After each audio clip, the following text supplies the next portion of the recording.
It was perfect. Thank you for that. Awake my soul. You know, I love that. There's no place I need to go. Because, man, I know I wasn't here for the first two, the first two Sundays, because there was a place I really needed to go, like literally on vacation. But as I was gone, I thought about how a lot of us show up in the world as if we're not there yet and we're gonna not be happy with ourselves until we get there. But my question is, where's there? There's no place you need to go. This is awesome. Awake my soul. Be still and know. I don't have to do anything or be anywhere. And if we expand on that, you don't have to prove anything. You don't have to work hard. Sorry, I did something for my son. I don't have to work hard. I just have to show up. I only have to be me. But let's back up a little bit, because what is it that made us think that we weren't good enough in the first place? Well, society. It's just so on vacation. There I was. I had plenty of time to just relax and be. And all these images about life came to me. I just was very blessed. I had plenty of free, no schedule. I was just able to pull in everything I've been doing up to this point, and I'm looking for all the messages everywhere, as I tend to do. And what I got immediately in an insight was, so we just took on these ways of seeing the world and we just ran with them, and we didn't stop and ask, is this for me or not? No, because we're too busy being a good girl or a good boy. And shout out to the fathers. Happy Father's Day. The thing is, we spend a lot of our time trying to please our fathers. And if you grew up in a Catholic church, our Father, I mean, it's the first two words in the prayer, and not just Catholic, it's the Christian church, right? But then there was like this man who was like studying you, and then he was going, mm-mm-mm. And I don't know about you, but it made me kind of anxious. And I noticed how I moved when I was on my trip. I moved between low grade anxiety and complete freedom. And I was trying to analyze, well, what makes me swap out between I'm a little nervous and I got this? And I narrowed it down to something. You know what it is? It is seriously me just deciding, do I feel this from my bones? Is this coming from my insides out? I don't have any questions about it if I know this is me. But when it's me performing a certain thing for people, oh, that's when I start judging myself. And I need you to start thinking about this too. When you're worried about how well you're doing or how you appear to be, when you're worried, nervous, anxious, even a little depressed, even disappointed, comparing, all those things that we all have in our lives, are you actually comparing yourself to what you think that those people think about you? I'm gonna go slow. Are you thinking about what you appear to be?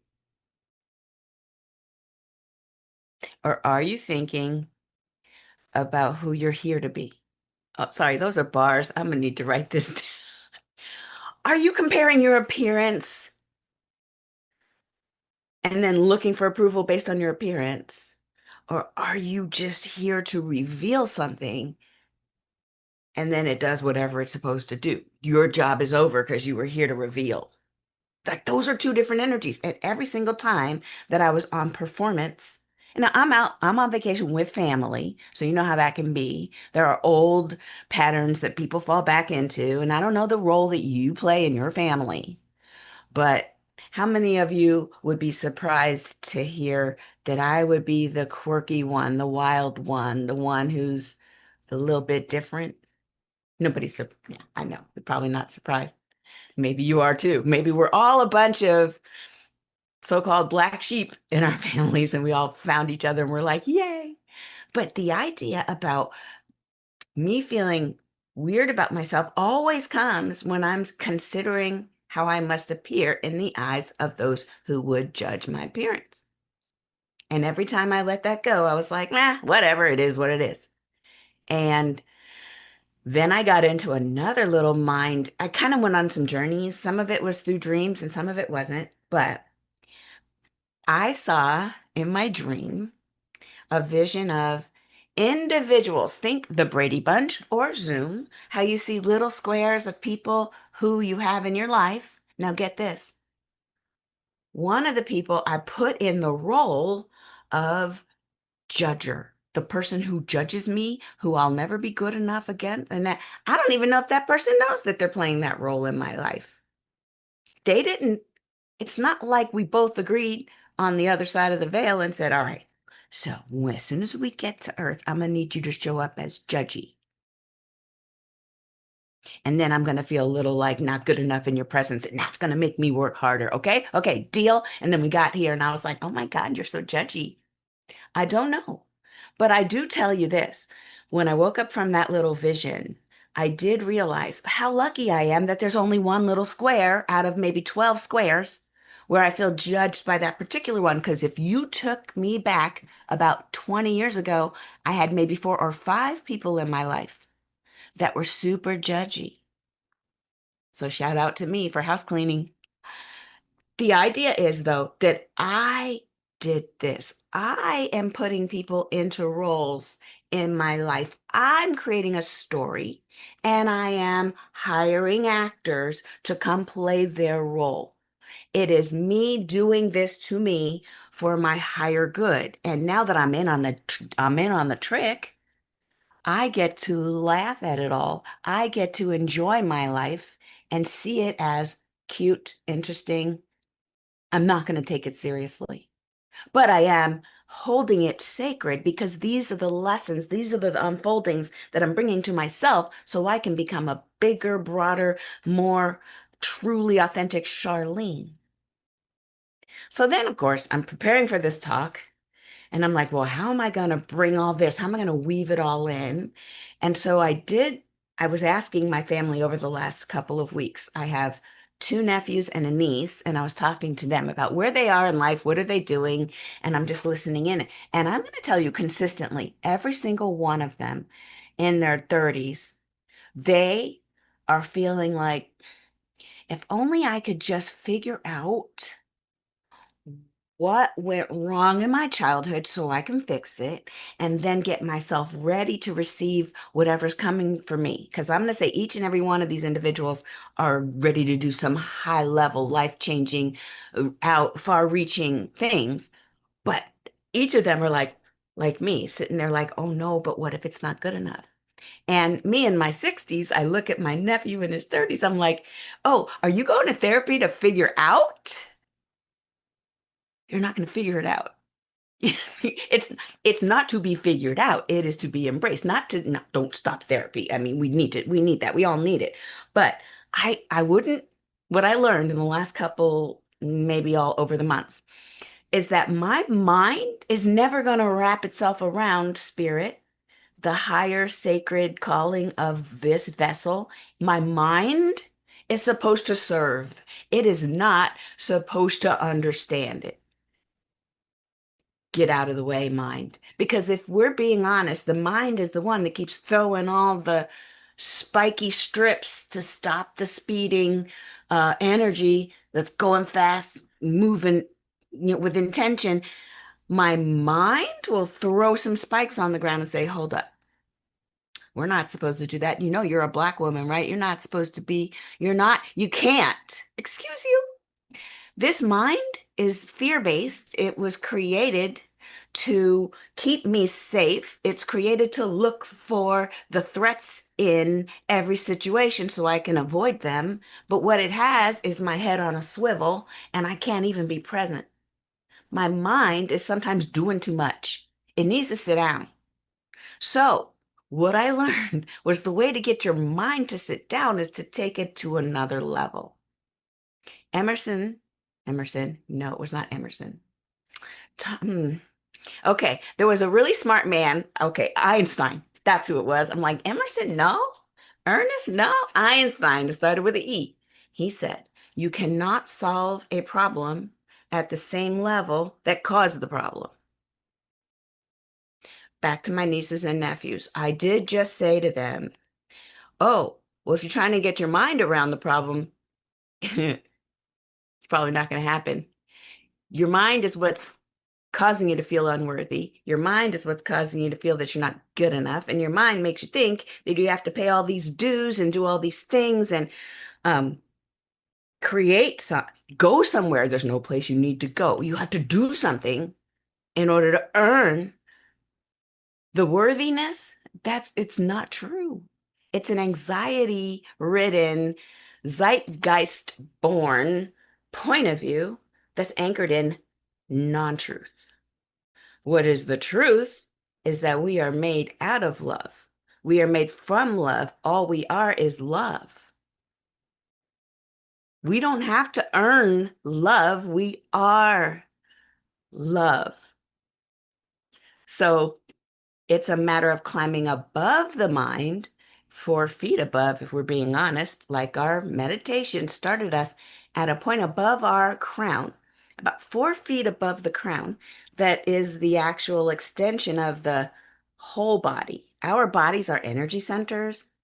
And if you think about how a torus works, like a big donut, where the energy is coming out and around you like a fountain, and it actually encompasses your body like a 4 foot circle, a bubble of energy that is holding you as you move through this world. We think we stop at the flesh, but we keep going for a few feet out. And so when we can take our energy and our intention and our center of being and put it above the crown, above that top chakra, turns out there's like 5 more up there, that we can then really get a glimpse of who we are. There's a part of us that has never been hurt, never been harmed, has always been whole, has always been perfect. And we show up into this body as compressed energy. It sort of organizes and congeals and becomes this. But here's the deal. We are so much more than what we see. And we have much more control. We are setting the stage with our thinking, with our expectations, with our whole beingness. We're setting the stage for what we'll experience. We're doing it. It's us doing it. And then we look out, and if we're not aware that this is what's going on, we have cast villains into our little play, and then we hate them and we get mad at them and we're separate from them. And the whole time we're looking for love from others who are not villains, not at first. And we look for love from the other people who are supposedly the good guys. And then we're not good enough for the good guys, so we do all we can to go grab attention. It's a game. It's a game that we play, but we're playing the game unconsciously. And so that's what I realized. And I've always known these things, but the way it came to me so quickly in quick succession, because I had time to do it. Now, I'm going to say this about my niece and my nephews, that they too are feeling the zeitgeist. There's this youngins, Gen Z. They're in a mode where they don't believe in their mother's church, where the mother might have gone to some dogmatic religious organization that spent a lot of time teaching separation. Because when you teach separation to children, you think you're teaching them some sort of community based on exclusivity, but what you're teaching them is how to be lonely. You're teaching them that other people do not measure up and to keep other people out and only trust these people that are in. But the problem with out and in is there's no such thing. Then you look inside the group and you're like, oh my God, some of these people are terrible. When you have a child that you're raising and you're teaching them that there's a difference between those people who don't believe what we believe and our people are perfect, then you look closely, those people are not perfect. You've taught a child no one's safe. I'm not safe. I'm alone, I'm scared, and I know that there's something else bigger, but nobody talks about this stuff. I can't just pull up on my friends and we're about to go to the party. And I'm like, what about our inner lives though? Says no one. No one says, but what about our inner lives? Let's meditate on what's really happening. No, it's not, it's not popular. So these young people know what they don't want. They don't want exclusivity type of religion. They want something that's unifying, something that doesn't back them into a corner and make them give up all their dream. Nobody wants that. They want something that's whispering in the back of their mind, I'm here to do more. I'm here to be more. I'm here to give. But but how? And who am I really? But if my mom's religion may be a little too, and I don't know, how do I search all these other ones? How do I find me out there? That's the trouble. You're not out there, you're in here. Pretty much, it's go within and find those answers. Go within and fix it up. Let's talk about fixer-uppers. Let's imagine that the young, even not young, you right here, however old you are, what if you inherited a home from your family and you know it can be fantastic, but currently its foundation is cracked. It's got walls that are kind of crumbling down. And in your mind's eye, you see this, you see the potential.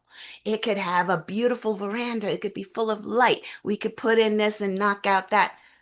There's some work that needs to happen on the home that you've inherited and the idea that you have that it could be.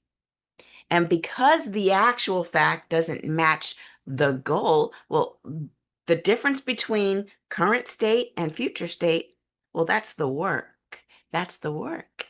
And so if it were a physical home, of course, you would start planning renovations and you would work on it slowly. But when it's your spirit, when it's your inner life that feels dilapidated and torn down because you've inherited all of these ideas about yourself, and you don't like it, but everyone tells you, oh, no, no, no, it's fine, it's beautiful. And you're looking around and you know you can be so much more. What does that work? What does that look like? Turns out there's a whole teaching that breaks it down for us. I'm going to go into Ernest Holmes. He, as I said before, 100 years ago, when New Thought, ancient wisdom first started making its way through common uh, common culture, what happened was that everything changed because people were moving from organized religion to a felt embodied connection with the divine. So instead of some hierarchical breakdown of how to contact the divine through angels and through intermediaries, through a bishop and maybe a pope, then you get to God, or depending on whether you had a deacon or whatever church you go to, whatever official religion you go to, there's probably a hierarchy between you and the divine source.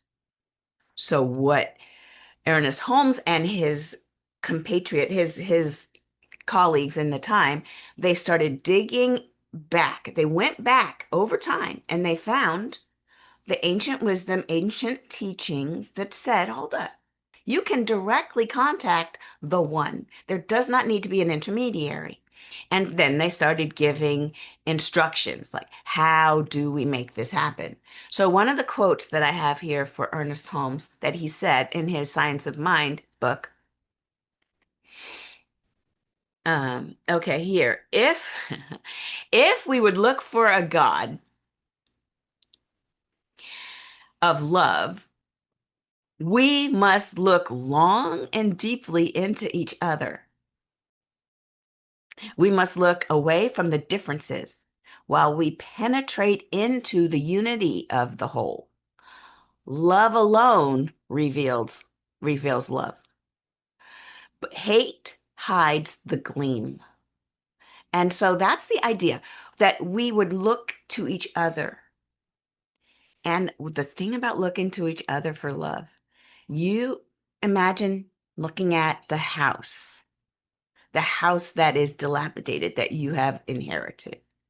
And when you look at the actual state of the house, you might feel a little bit I don't know, the word dejected or just out of energy. You're too tired to even start.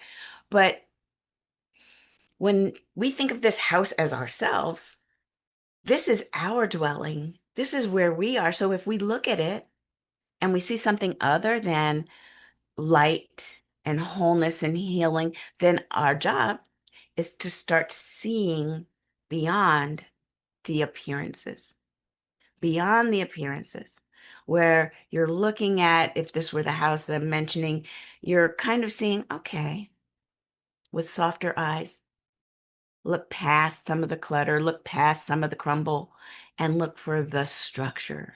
Look for what it is that you could build on. And it's kind of like those 1980s mall images where you could see just a collage of what seemed like a mess, but if you looked at it long enough, there would reveal an image, something, an outline of a horse, or some picture that would reveal itself if you stared at it long enough. That's kind of how we are. When I look at some people, I mean, I guess I could look at their outsides and look at some of their behavior and judge them, or maybe I can soften my gaze a bit and just know that right there, right in that very vessel of human, there's a divine impulse. There's something bigger, something more than what I can see with my eyes. And then if I contact that in them, then something changes between us. And it's a subtle, invisible, little tiny vibrational shift when I stop looking at what's wrong with or what's not good about a certain person or situation. And if I soften my gaze and say, where's that love? There's love there. Let's find that. And when that happens, then everything shifts.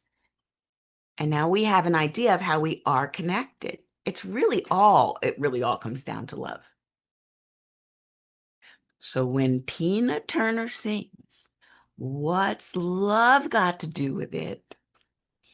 If you listen to those lyrics, they're kind of terrible. I mean, it's more of a person scrambling to get something from other people.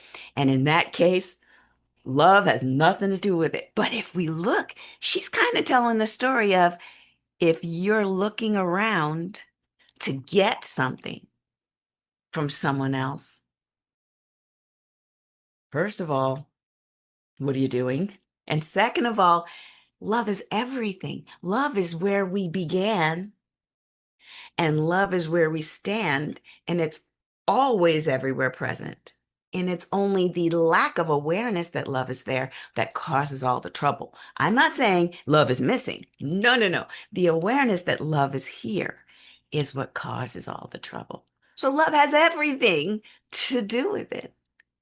When you make this shift, and I hope that you do, during this week, look at any situation that sort of gets your hackles up. And then instead of choosing to project judgment on a person or push it down and bury it and pretend you don't see it or do an affirmation and gloss it over, maybe it won't come back. Do none of these things. Hold it in your heart and transmute that.